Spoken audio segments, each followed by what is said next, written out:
guy Democrat am difference na no pena yesi e bi school ya fei e na buy no yisika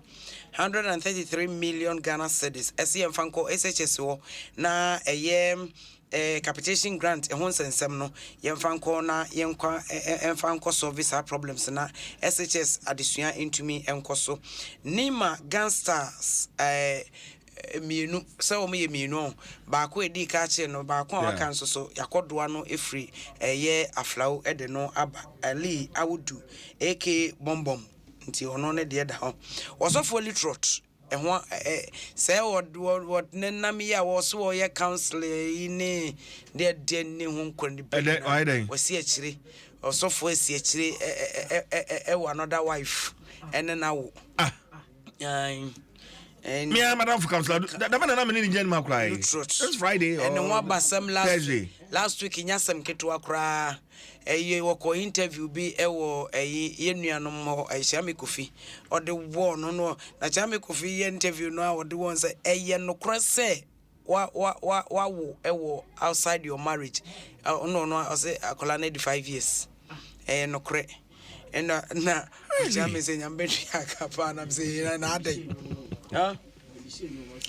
enti osofo Lutterodt said the ono social ntumam eno no na NPP Forms so ebie nominations mato no chese nipa etu oguso a omo performs ni binyasem ketwa that I hope said this time there omo onkrofo fans omo to mu enan enwane so omo senyansasue bisa be wo ne esi wo 2020 elections mu I hope said this time the nomination forms no crofon fan show motuom omo kodware kra na show motuom ensi biem na daily graphic die nie mampani abedi kire na ekasai wo se yempe kwampa bi e befa so a money laundry ye betumi etu ase efrise ye kasai sika bese $88 million nke wose ebe bibimam nom de adwuma dodo no ano ne pabonfo nsem ne kodie na wo de bi sponsor terrorists ene ade enti mampani se yenhwe na yempe kwampa bi mfa so E-Levy almighty E-Levy so for his kasam so ken Ofori-Atta nso mfoni ne da hai eno o che se E-Levy no but aye ne nyina ne se nipa dodo o mon na mo man mu gisika twitwiri dia wo mu ntua eto etese yeti he no na kire se esese yetimi di wo mu nyina ewura tax net no mbie ema wo mu tuatua kakra enu ntia na odi E-Levy no abana na no ba behwe so ye mesini na akogye contract 20,000 ni ade na se wuwie na wuntua ho to bia na ade wo chopo sika no left and right said ye wo pe bia asase kwan bi yetimi fa kwan bi so ye je obi ampani ampa no de ehu hia na Ghana fo nso so o mo ha ne sika no moje a adwuma ese ye no enye na kire se kan na metua na nso do ye adwuma ese ye no kan na ma etutua no enye ya no na hye me kran na metua mo into no enti is we the E-Levy do so mbebu hu nkonta na de na aka mo o se mbebu hu nkonta ne mu adi ni de omu ni nko ne mu adi ni de omu ni nko so mo Ghana for ye wild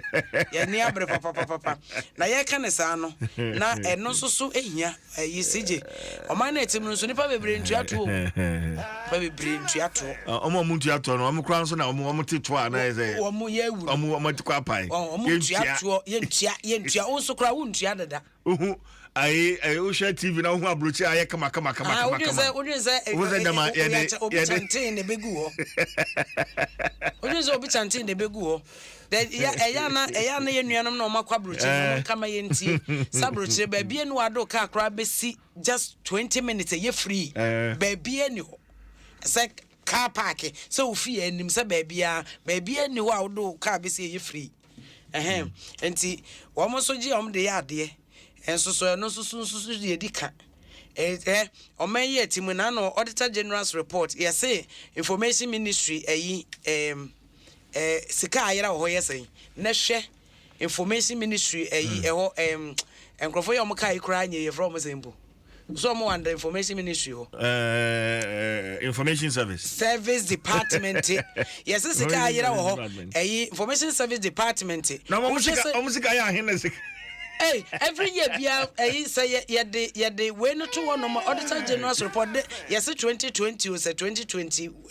one na twem no 1.2 million Ghana cedis. And a year ho hwe wo te bia no ma brabo sika yira ho free no free titi now hwe information service department wo hwe che say workers ho wo ni workers wo so logistics ni ho hwe wo sia cars ni bia na ahomete enso so wo no kran so timi nya sika ma bi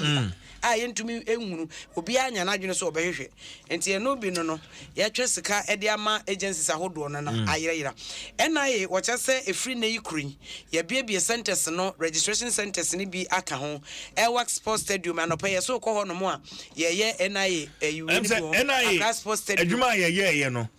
ena sisi ama wo mo akeka wo mo akwasi say release no ho ya bekin kan yeah okay enti wo mo no ebie say sports stadiums Airwork anope ko a ubenya bi ama wo mo atwere odi ama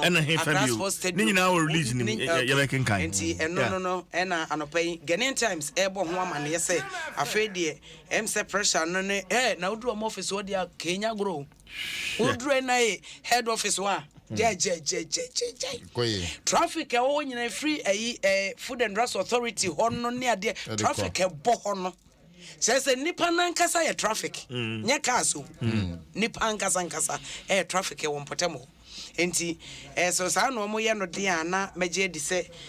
ne papa mu a an na juta ken so say fanu twato wo mo nko classroom ne twato usika so mo nko asemo na ese kra no na no kro mo ne parliamentary select committee on education ko share last week to omo no nsem omo kan ye no kra na ase omo pese omo ko shia wo ho no omo hwe se wo mbeji atuma na so omo nemum nya de high court kan ye enti utak de no okay my name is Nima fancy e na me ko adomonline.com okay so say we na wo twe wie ya na ye ma me difa Ativo nyankopon fa na credit ye pe no krabre na amampani dada mahama asama odi tuja Adom online Jifa will intercede with God for NDC's victory in 2024. Amen. Story no adomonline.com. Jifa will intercede with God for NDC's victory in 2024. Details no Adom online no kwa with me be akenkan okay tamale so Majeswa mansre na kame ko na afre me se mentena se akua na over besa me no wi Adom online no tamale so eja to fie bim ema se kira sika botene pa ahye tamale ya yire all this and more on adomonline.com fire no omo na omo kopa fire so no gina wachi no we need the energy no ono dia na nsia de ono dia na destroy fire so dey gina wachi no ono dia na eno dia na mayedi o say fire can pass but nsia de ensisika ensedan ensiwe philosopher fire de no enu aduane na can pass. Also, you say fire is a good servant, a servant. Fire is a good servant, but it can be a bad master too. But when you are a good servant.